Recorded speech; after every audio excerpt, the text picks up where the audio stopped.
মাননীয় মুখ্যমন্ত্রী মমতা বন্দ্যোপাধ্যায় আমাদের মধ্যে উপস্থিত হয়ে গিয়েছেন। মাননীয় মুখ্যমন্ত্রী লোক প্রসার প্রকল্পের ভাইয়েরা তাদেরকে অভ্যর্থনা জানাচ্ছেন। তিনি পরিদর্শন করছেন বাংলার বাড়ি গ্রামীণ। মাননীয় মুখ্যমন্ত্রী মমতা বন্দ্যোপাধ্যায় ধীরে ধীরে এগিয়ে আসছেন মঞ্চের দিকে। প্রত্যেকে উঠে দাঁড়িয়ে করতালি দিয়ে আপনাদের করতালি যোগে সম্মাননা জ্ঞাপন করুন। পশ্চিমবঙ্গের মাননীয় মুখ্যমন্ত্রী সর্বজন শ্রদ্ধেয়া মমতা বন্দ্যোপাধ্যায় আমাদের মধ্যে উপস্থিত হয়ে গিয়েছেন। বাংলার গরিমা, যার ভাবনায় বাংলা এগিয়ে চলেছে উন্নয়ন থেকে উন্নয়নের লক্ষ্যে, তার উপস্থিতি আমরা এতক্ষণ অপেক্ষা করছিলাম। তিনি মঞ্চে এই মুহূর্তে হাজির। প্রত্যেকে করতালি দিয়ে তাকে সসম্মানে স্বাগত জানাতে আবেদন করছি। আমাদের মাঝে উপস্থিত হয়েছেন আমাদের প্রাণের মানুষ, বাংলার মাননীয় মুখ্যমন্ত্রী মমতা বন্দ্যোপাধ্যায়। এই মঞ্চ থেকে সম্পূর্ণ রাজ্য সরকারের টাকায় বাংলার বাড়ি গ্রামীণের দ্বিতীয় কিস্তি দেবেন মাননীয় মুখ্যমন্ত্রী, প্রদান করবেন। এবার মাননীয় মুখ্যমন্ত্রীর হাত থেকে 51 প্রকারের সুবিধা পাবেন আজকের মঞ্চ থেকে, এবং গোটা জেলায় 1,59,000 মানুষ। প্রথমেই বাংলার বাড়ি গ্রামীণ।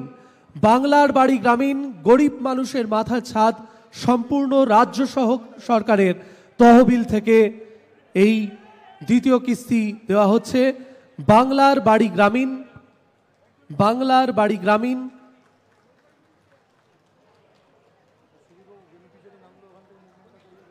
বাংলার বাড়ি গ্রামীণের দ্বিতীয় কিস্তি।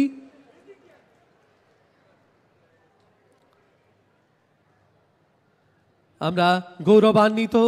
বাংলার বাড়ি গ্রামীণ গরিব মানুষের মাথার ছাদ সম্পূর্ণ রাজ্য সরকারের তহবিল থেকে 60,000 1,20,000 টাকার বাংলা বাড়ি গ্রামীণ। আশা থেকে শুরু করে আইসিডিএস থেকে শুরু করে আলু চাষি থেকে শুরু করে বাংলার বাড়ি থেকে শুরু করে আজকে যে প্রোগ্রামগুলো উদ্বোধন হয়েছে, কিছুটা তো আপনাদের বলতেই হয়। আসলে অনেক সময় অনেকে না জেনে শুধু নেগেটিভ সংবাদ পরিবেশন করতে ভালোবাসেন।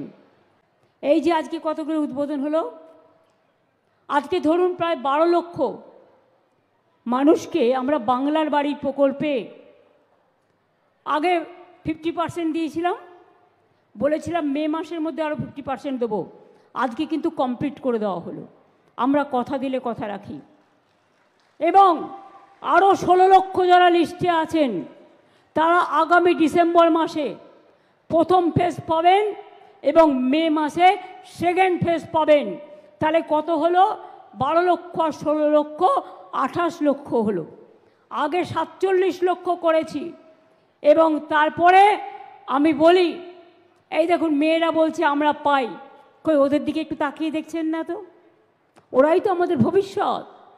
মনে রাখবেন, এরপরেও যদি কেউ বাকি থাকে, কেন্দ্রীয় সরকারের স্কিম বন্ধ করে দিলেও আমরা রাজ্যের পক্ষ থেকে কেউ বাকি থাকলে পরে আবার ফেস ওয়াইজে করে দেব। চা সুন্দরী প্রকল্পে মাদারিহাট ব্লকে মুজনাই চা বাগানে চা শ্রমিকদের জন্য 298টা বাড়ি করে দেওয়া হয়েছে। 20 কোটি 20 লক্ষ টাকা। দয়া করে লিখে নিন।